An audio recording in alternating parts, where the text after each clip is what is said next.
On the morning of May 2, 2025, at exactly 10:01 a.m., a frantic 911 call shattered the quiet of Pictou County, Nova Scotia. A mother's voice, trembling with panic, reported that her 2 children had vanished without a trace from their rural home on Gearlock Road in Lansdowne Station. 6-year-old Lilly Sullivan and 4-year-old Jack Sullivan were gone. The property was surrounded by dense forest, steep ravines, and isolated wilderness. Within hours, one of Canada's largest search operations would be underway. Helicopters circled overhead, their rotors echoing through the trees. Cadaver dogs swept through the unforgiving terrain, their handlers calling out the children's names into the void.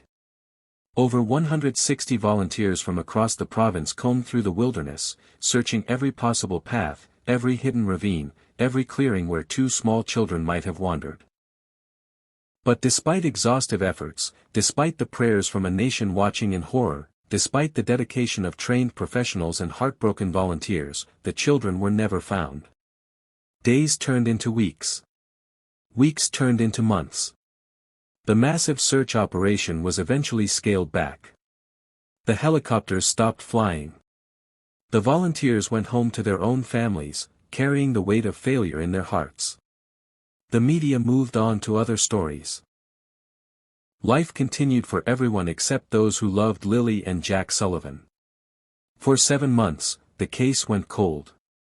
Theories circulated on social media and in small-town coffee shops. Suspicions grew about what really happened on that spring morning. Some believed the children had simply wandered into the wilderness and their bodies lay hidden somewhere in the vast forest. Others suspected something far more sinister, something that had happened inside that isolated house before the 911 call was ever made. But no arrests were made. No bodies were discovered. No definitive answers emerged. The Royal Canadian Mounted Police continued their investigation quietly, interviewing dozens of people, analyzing hundreds of hours of surveillance footage, seizing electronic devices, conducting polygraph tests. But publicly, nothing moved forward. The truth seemed buried forever, locked away behind sealed court documents and the silence of those who knew what really happened. Then, in December 2025, everything changed. An anonymous phone call came through to the RCMP tip line. The voice on the other end was hesitant, nervous, but determined. Someone with knowledge, someone who had been carrying the weight of a terrible secret for 7 months, finally broke their silence. What they revealed sent shockwaves through the investigation. They provided specific details, information that only someone directly involved could possibly know. They gave investigators GPS coordinates to a remote location approximately 40 miles from the Sullivan property, a place searchers had never thought to look because it was so far from where the children had supposedly disappeared. A forensic team was deployed immediately. Ground-penetrating radar was brought in. And what they found there, buried in the cold December earth, would confirm the darkest fears of everyone who had followed this case from the beginning. This is the story of how a cold case was finally solved, how justice came for 2 innocent children, and how 7 months of lies, misdirection, and silence finally unraveled. This is the story of Lilly and Jack Sullivan. Before we dive deep into this investigation, I need you to do something critical. Hit that subscribe button right now and turn on notifications for the Case Files Collective. This channel is dedicated to bringing you the most detailed, thoroughly researched true crime investigations available anywhere. We cover cases that demand answers, cases where victims deserve justice, cases that expose the darkest corners of human nature. If you want to stay updated on breaking developments in cases like this one, if you believe in the power of truth and accountability, subscribe now. Your support allows us to continue this important work. And if this story resonates with you, if you're invested in seeing justice served for Lilly and Jack, hit that like button right now. Then drop a comment below sharing your thoughts on this case. What questions do you have? What theories are forming in your mind? Your engagement doesn't just help the algorithm, it helps us understand what matters to our community, and sometimes, viewers like you provide insights that make a real difference in how these stories are told and understood. So don't hold back. Let us know what you think, where you're watching from, and whether you believe justice can truly be served even when it comes 7 months too late. To understand how this case was finally solved, we need to go back to the beginning. We need to establish the last moment anyone outside the immediate family can confirm that Lilly and Jack Sullivan were alive. That moment was captured on security cameras at 2:25 p.m. on May 1, 2025. The location was a Dollarama store in New Glasgow, Nova Scotia, a small town about 15 minutes from the Sullivan family home in Lansdowne Station. Dollarama is a Canadian discount retail chain, similar to Dollar General or Dollar Tree in the United States. It's the kind of place families go for everyday items, household supplies, cheap toys for the kids. On that Thursday afternoon, security footage shows a seemingly ordinary family shopping trip. Malia Brooks Murray, the children's mother, is pushing a shopping cart through the aisles. Daniel Martel, the stepfather, walks alongside her. Their 1-year-old daughter, Meadow, sits in the cart. And there, walking with them, looking at items on shelves, behaving like any children would in a store, are 6-year-old Lilly Sullivan and 4-year-old Jack Sullivan. Lilly is visible in her characteristic pink clothing. Jack, energetic and curious like most 4-year-olds, stays close to his sister. They appear healthy, normal, alive.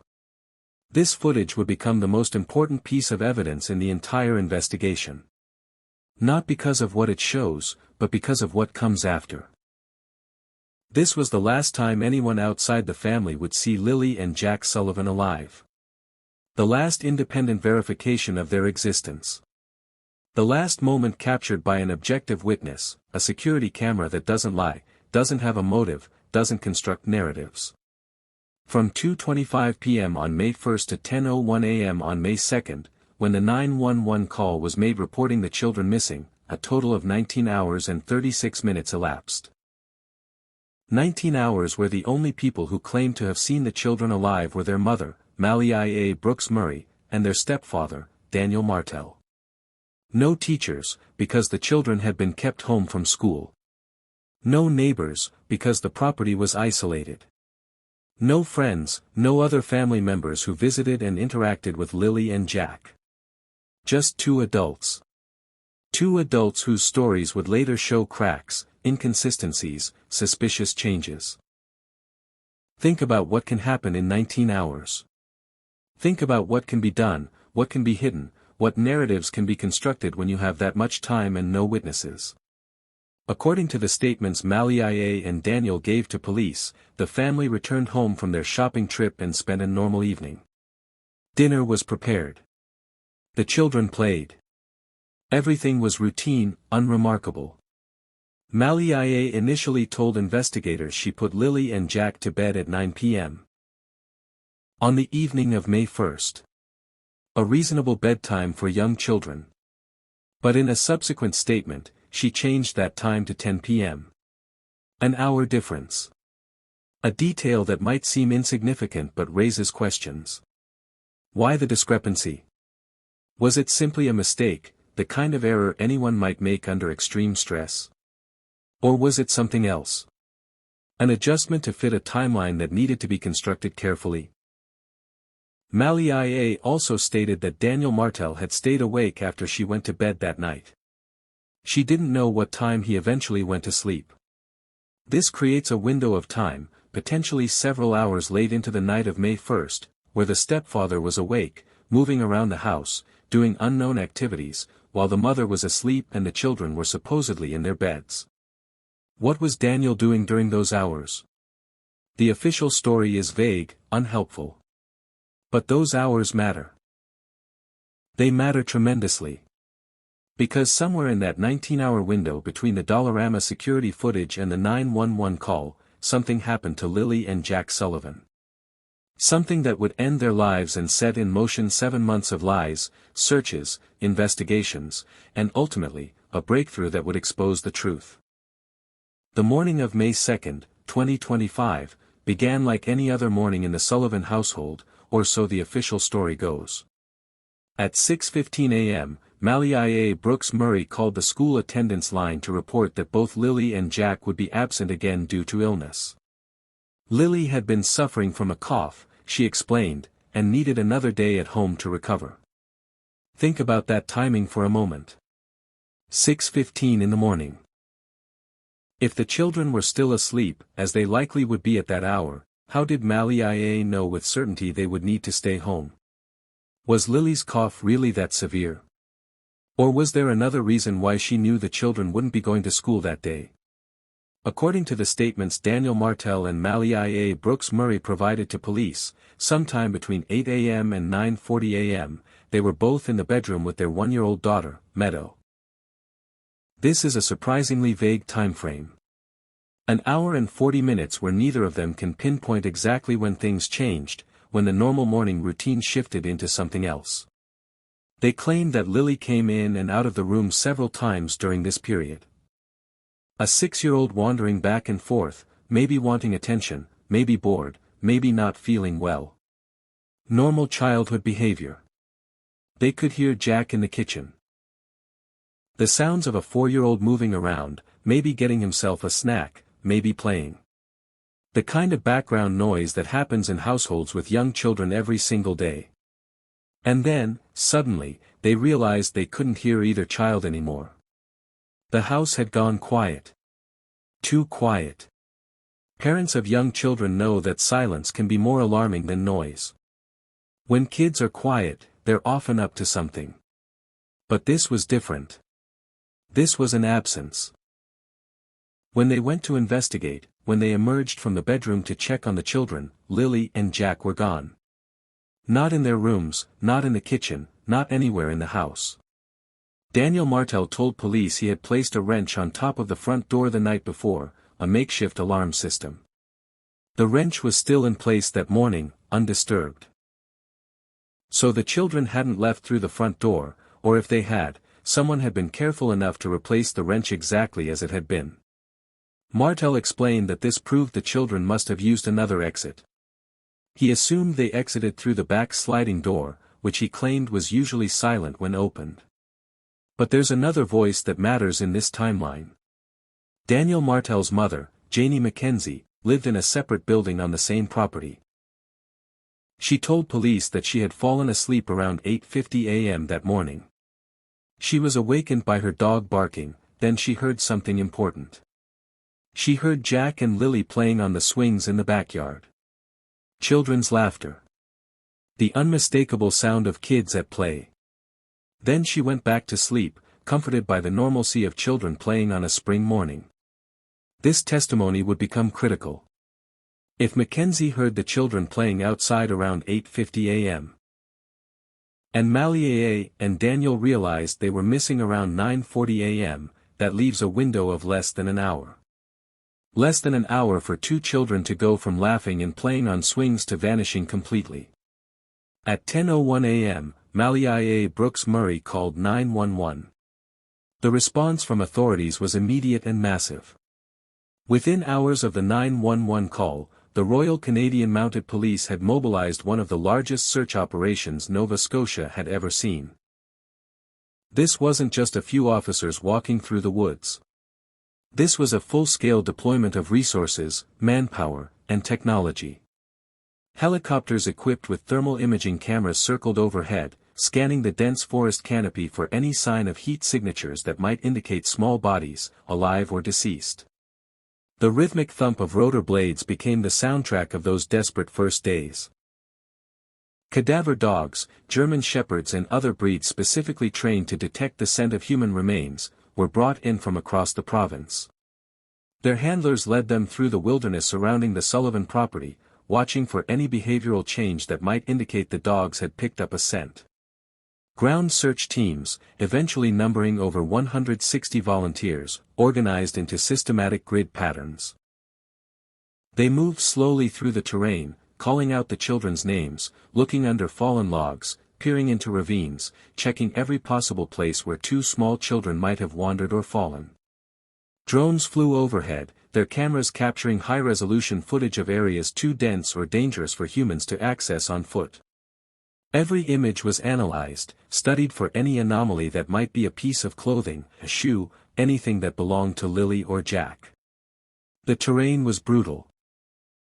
Dense forest where visibility dropped to just a few meters. Steep ravines hidden by undergrowth. Thick brush, thorns, and fallen trees that made every step treacherous. Areas where even experienced searchers had to move carefully to avoid injury. This was the kind of wilderness where a small child could easily become disoriented, injured, or lost. But it was also the kind of terrain where searchers should have found something. A footprint in soft earth. A piece of torn clothing caught on a branch. A dropped shoe. Some evidence that two children had passed through. Days passed.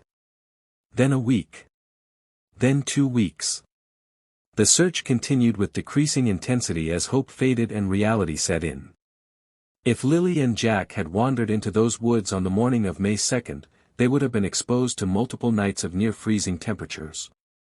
They had no food, no water, no shelter. The statistical likelihood of survival decreased with each passing hour. But here's what troubled investigators and volunteers alike. Despite the massive effort, despite the trained professionals, despite the technology and the hundreds of dedicated searchers covering every accessible meter of terrain, they found absolutely nothing. No footprints beyond the immediate property. No scent trail that the cadaver dogs could follow for any significant distance. No torn clothing. No disturbed vegetation suggesting small bodies had pushed through. No evidence whatsoever that Lilly and Jack Sullivan had entered that forest. It was as if the children had vanished into thin air from their own backyard, leaving no trace, no trail, no indication of which direction they had gone or what had happened to them.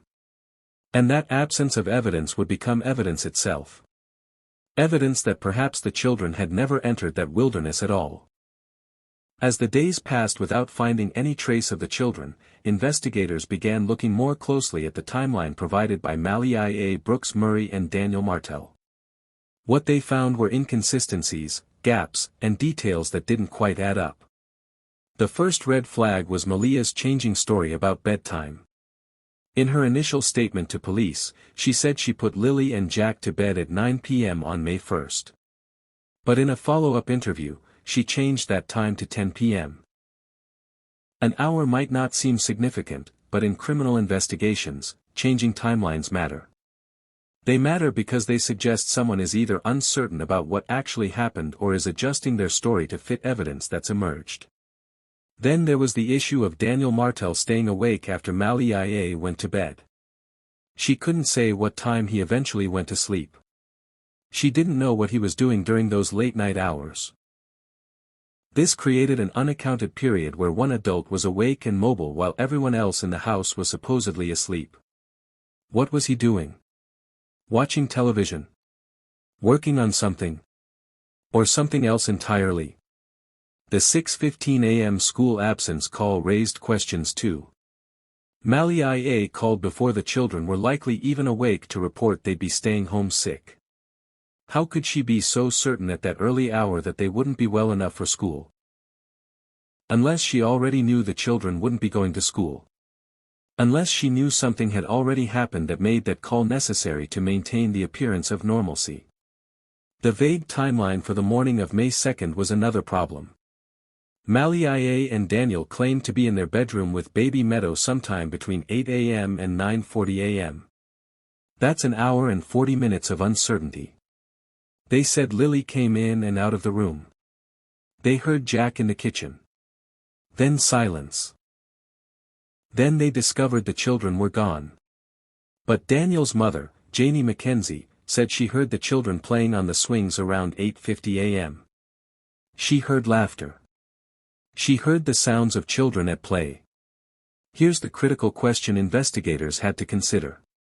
Did Mackenzie actually see the children on those swings, or did she only hear sounds she interpreted as children playing? This distinction is crucial. If she saw them, that's concrete evidence they were alive at that time. But if she only heard sounds, that's different. Sounds can be misinterpreted.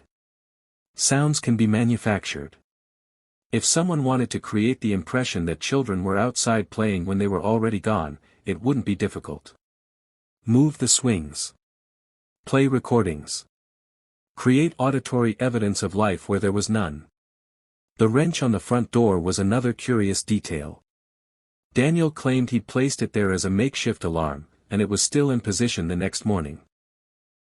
But what purpose did it really serve? Was it truly a security measure, or was it part of constructing a narrative about how the children must have left through another exit? Every piece of the timeline, when examined closely, contained either a gap, an inconsistency, or a detail that could be interpreted multiple ways. And investigators noticed something else.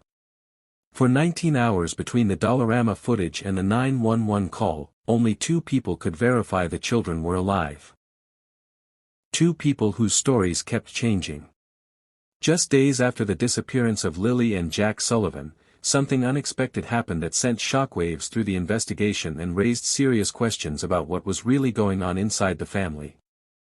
Malia Brooks Murray left the area. The mother of 2 missing children, children who could theoretically still be alive and found at any moment, packed up and went to stay with family members in another part of Nova Scotia. She left the property where her children had last been seen. She left the community that was searching desperately for them. But that wasn't all. She also blocked Daniel Martel, her partner and the children's stepfather, on social media. Think about what that means. In the immediate aftermath of the most traumatic event a parent can experience, the 2 adults who had been living together, raising these children together, suddenly severed contact. Not just distancing themselves physically, but cutting off communication entirely. What happened between them in those few days following May 2nd that caused such a severe rupture? What was said? What was discovered? What accusations were made? There are several possible explanations, and none of them are good. Perhaps Malia couldn't bear to stay in the house where her children had disappeared. Perhaps the media attention and the constant presence of searchers and police became too overwhelming. Perhaps her family convinced her to leave for her own mental health and safety. Or perhaps something darker was at play. Perhaps Malia suspected Daniel knew more than he was saying. Perhaps she was distancing herself to establish separation, to make it clear she wasn't complicit in whatever had happened. Or perhaps Daniel suspected Malia, and she was cutting ties to protect herself from whatever he might say or do. We don't know the answer. But the timing and the severity of the split tell us that something significant happened between them, something that made continuing any kind of relationship impossible. While the family was fracturing, the RCMP investigation was intensifying in ways the public wouldn't learn about until months later. Police conducted 54 formal interviews. 54 people who knew the family, who had information, who might have seen or heard something relevant.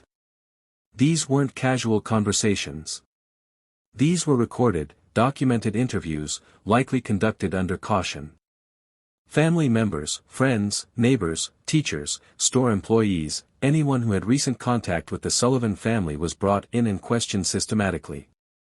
Some of those 54 people were asked to take polygraph tests. Lie detector examinations that measure physiological responses to determine if someone is being deceptive. Who was polygraphed? The police haven't disclosed that information publicly, but you can be certain that Malia Brooks Murray and Daniel Martel were among them. In cases like this, the parents or guardians are always the first people investigators look at closely. Did they pass? Did they refuse? Did they fail? We don't know, but the fact that the investigation continued with such intensity suggests the results weren't conclusive enough to rule anyone out. Police also obtained numerous warrants to seize electronic devices. Cell phones, computers, tablets, anything that might contain evidence of what happened to Lilly and Jack. In the digital age, these devices can reveal everything. Text messages, even deleted ones that forensic specialists can recover. Internet search history. GPS location data showing where someone traveled and when. Call logs. Photos with embedded metadata. If someone had searched for incriminating things online, if someone had exchanged suspicious messages, if someone's phone placed them at a location they denied visiting, the evidence would be there. The RCMP deployed 11 specialized units to work the case. The Major Crime Unit, which handles homicides. Criminal Analysis Service. Forensics Teams. K-9 Units. Digital Forensics Specialists. Behavioral Analysts. This wasn't being treated as a missing persons case anymore. This was a major criminal investigation, even if police weren't saying that explicitly to the public. Then, on July 16, 2025, more than 2 months after Lilly and Jack Sullivan disappeared, the RCMP made an announcement that stunned everyone following the case. The investigation was no longer being considered criminal in nature. Let that sink in for a moment. After months of intensive investigation, after 54 formal interviews, after polygraph tests, after seizing electronic devices and deploying 11 specialized units, after treating this like a major crime, the police suddenly declared it wasn't criminal. No explanation was provided. No context. No clarification about what evidence had led to this determination or what it actually meant for the investigation going forward. The public reaction was immediate and intense. Confusion. Outrage. Disbelief. How could 2 children vanish without a trace and it not be a crime? How could all that investigative effort, all those resources, all that suspicion suddenly evaporate into a non-criminal classification? What did the police know that the public didn't? What evidence had they uncovered that led to this conclusion? There were several possible interpretations, and the community debated them endlessly. Maybe investigators had thoroughly examined everyone, including the parents, and cleared them all. Maybe they'd determined the children really had wandered into the wilderness and their bodies simply hadn't been found yet. Maybe they suspected someone but didn't have enough evidence to prove it, so calling it non-criminal was a strategic move to avoid showing their hand prematurely. Or maybe there was something in the evidence that pointed toward a tragic accident rather than intentional harm, something that was devastating but not technically criminal. Nobody knew. The court documents related to the investigation were heavily redacted when released to the media. Large portions of critical information were blacked out, hidden from public view. The families of missing children deserve answers. Communities deserve transparency. But investigations also require discretion, strategy, and sometimes secrecy to be successful. So the case sat in this strange limbo. Officially non-criminal, but still under investigation. Not closed, but not actively pursued with the same intensity as those first desperate weeks. Then, in October 2025, 5 months after the disappearance, the government of Nova Scotia made a move that suggested they believed someone out there had information they weren't sharing. They announced a reward of up to $150,000 for information of investigative value in the search for Lilly and Jack Sullivan. $150,000. That's not a token gesture. That's serious money. The kind of sum that could change someone's life, pay off debts, provide security for years. It's the kind of money that might motivate someone who's been keeping quiet out of fear, out of loyalty, out of uncertainty, to finally come forward with what they know. Think about what kind of information would be worth that amount. Not speculation. Not theories pulled from internet research. Information of investigative value means something concrete, something that leads somewhere real. Something that leads to finding the children, alive or deceased. Something that leads to charges being filed. Something that only someone directly involved, or someone told by someone directly involved, would possess. The reward announcement signaled clearly that despite the non-criminal classification, investigators believed someone knew what happened. Someone was holding the key to solving this mystery. And they were willing to pay handsomely for that key. Summer turned to fall. Leaves changed color and fell from the trees.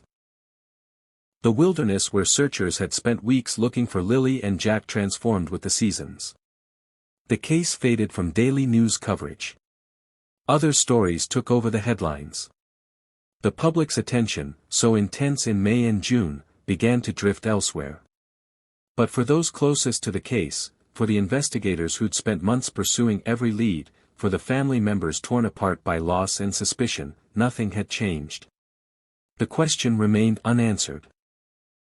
What happened to Lilly and Jack Sullivan? December 2025 began like any other month in the investigation. Cold, quiet, seemingly stalled. 7 months had passed since Lilly and Jack Sullivan vanished. 7 months of dead ends, unanswered questions, and a community that had slowly begun to accept that the truth might never emerge.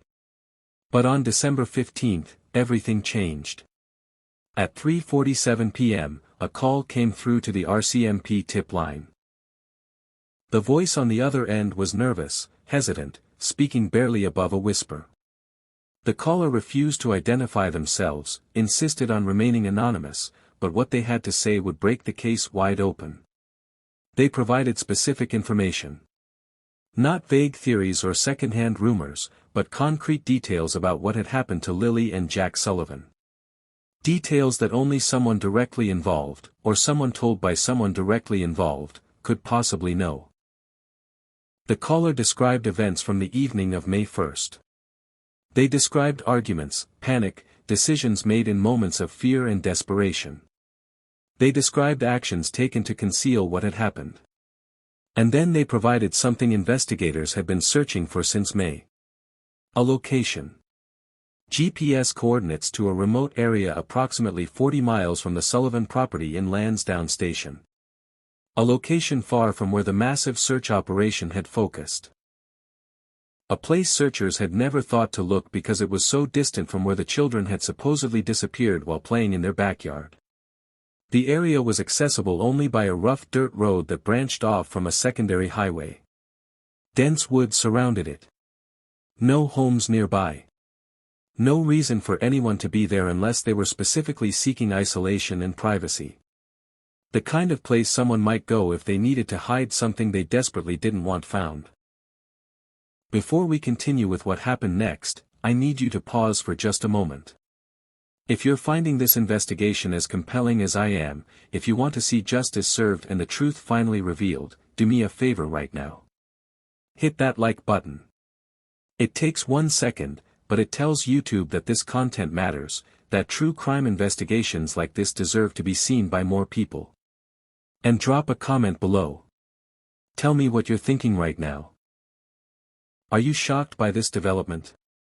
Did you suspect all along that someone in the family knew more than they were saying? What questions do you still have? Your comments create a community around these cases. Sometimes viewers share insights or information that becomes genuinely valuable. So engage with us. Let's solve these mysteries together. The RCMP took the anonymous tip seriously. Within hours, they'd assembled a specialized forensic team. This wasn't a routine follow-up on a random tip.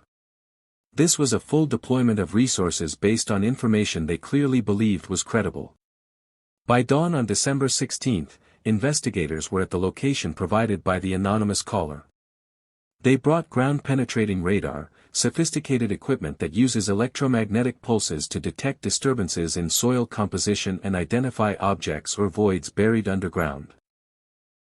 The technology can reveal graves, hidden objects, areas where earth has been recently disturbed and then covered over. The team set up their equipment and began systematic scans of the area. Back and forth in careful grid patterns, the radar operators watching their screens for any anomaly that might indicate something buried beneath the surface. They didn't have to search long. Within the first hour, the ground-penetrating radar detected something. A disturbance in the soil approximately 3 feet below the surface. The size and shape consistent with what they'd been looking for but hoping desperately not to find. 2 small graves, side by side. The forensic team marked the location and began the careful, methodical process of excavation. This couldn't be rushed. Every layer of soil removed had to be documented, photographed, analyzed for trace evidence. By mid-afternoon on December 16, 7 months after Lilly and Jack Sullivan were reported missing, investigators uncovered the remains of 2 small children. The excavation site was immediately secured as a crime scene. Yellow tape cordoned off the area.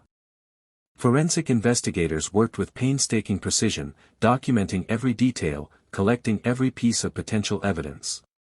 The remains were carefully removed from the shallow graves and transported to the medical examiner's office in Halifax for formal identification and autopsy.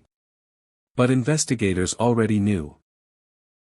The size, the location, the circumstances, everything pointed to one devastating conclusion. They had found Lilly and Jack Sullivan. On December 18, 2025, the RCMP held a press conference. Corporal Sandy Mathew, the lead investigator who had been working this case since May, stood before cameras and reporters and delivered the news that everyone had feared but somehow hoped would never come.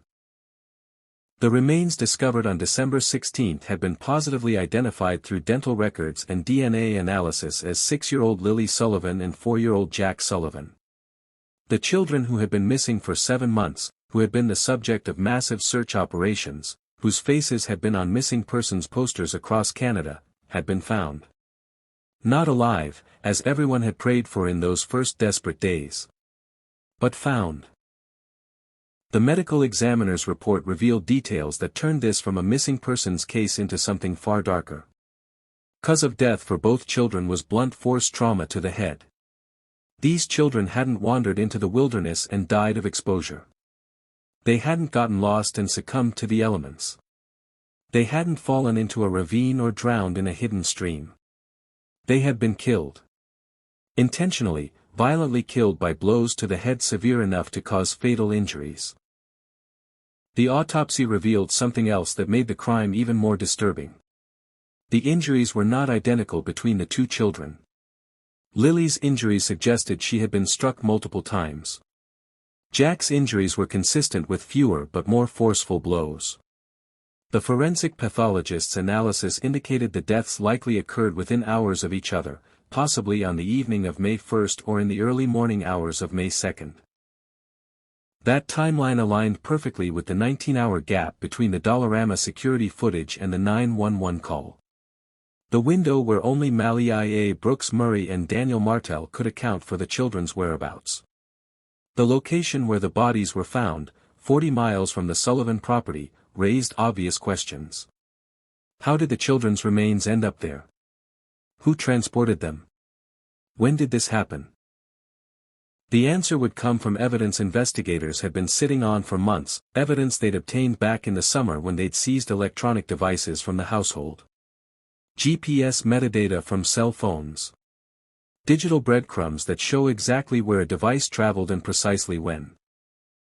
On the night of May 2, hours after the 911 call had been made and while search operations were ramping up around the Sullivan property, a cell phone registered to one of the adults in the household had traveled to the exact location where the children's bodies were discovered. The phone had remained at that remote location for approximately 47 minutes before returning to the Lansdowne station area. 47 minutes. Enough time to dig 2 shallow graves. Enough time to bury 2 small bodies. Enough time to attempt to hide the evidence of what had happened forever. But digital evidence doesn't lie. GPS coordinates don't forget. And that phone data provided irrefutable proof that someone from that household had been to the burial site on the very night the children were reported missing. Before we go any further, I need you to do something important. Where are you watching this from right now? Drop your location in the comments. What time is it where you are? And here's another question, what's the weather like today where you're at? I ask because cases like this affect people all over the world. True crime transcends borders. Justice matters everywhere. And I want to know where our community is, who's watching, who cares about seeing these cases solved. So take a second and let me know. It helps us understand our audience and it creates connection among all of us who believe these stories need to be told.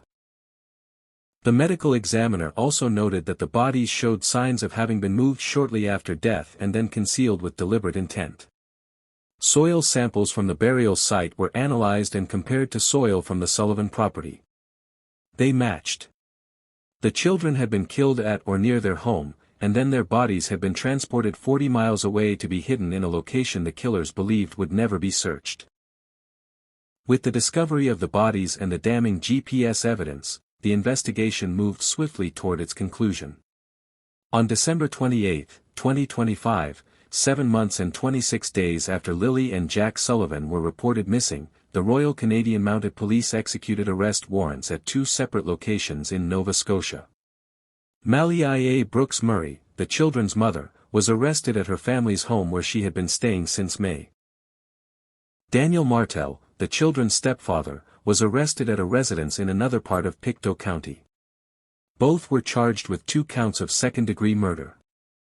They also faced charges of indignity to human remains, obstruction of justice, and providing false statements to police. The charges sent shockwaves through the community. People who had volunteered in search operations, who had prayed for the children's safe return, now had to confront a horrifying truth.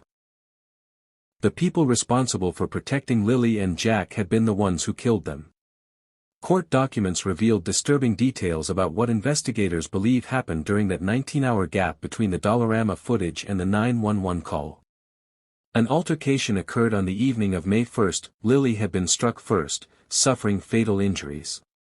But instead of calling for help, a decision was made. A decision that Jack witnessed. A decision that meant he, too, had to be silenced. Both children were killed in the home, their bodies concealed temporarily, then transported to the remote burial site under cover of darkness on May 2 while the province believed a search was underway. The 911 call, the story about children wandering off, the grandmother hearing laughter on swings, all of it had been theater. A narrative designed to explain the children's absence and direct suspicion away from what actually occurred. But they hadn't counted on modern forensic technology. GPS metadata couldn't be erased. Soil analysis connected the burial site to their property. And someone's conscience finally broke after 7 months. The anonymous tipster's identity remains protected. Speculation suggests it was someone close to the family, someone who knew details only perpetrators would know. Perhaps a family member who couldn't live with the knowledge anymore. Perhaps someone who decided $150,000 was worth doing the right thing. Without that call, Lilly and Jack might still be buried in that remote location, their killers walking free. Preliminary hearings are scheduled for March 2026. Both defendants entered pleas of not guilty. Their attorneys will argue the evidence is circumstantial, that GPS data alone doesn't prove murder. But prosecutors are confident. They have the bodies, the cause of death, the GPS evidence, the lies, the inconsistencies. They have 7 months of investigation, 54 interviews, forensic evidence connecting everything together. The community is still reeling. How could this happen? There are no good answers. Only the cold reality that sometimes monsters aren't strangers in forests. Sometimes they're inside the house.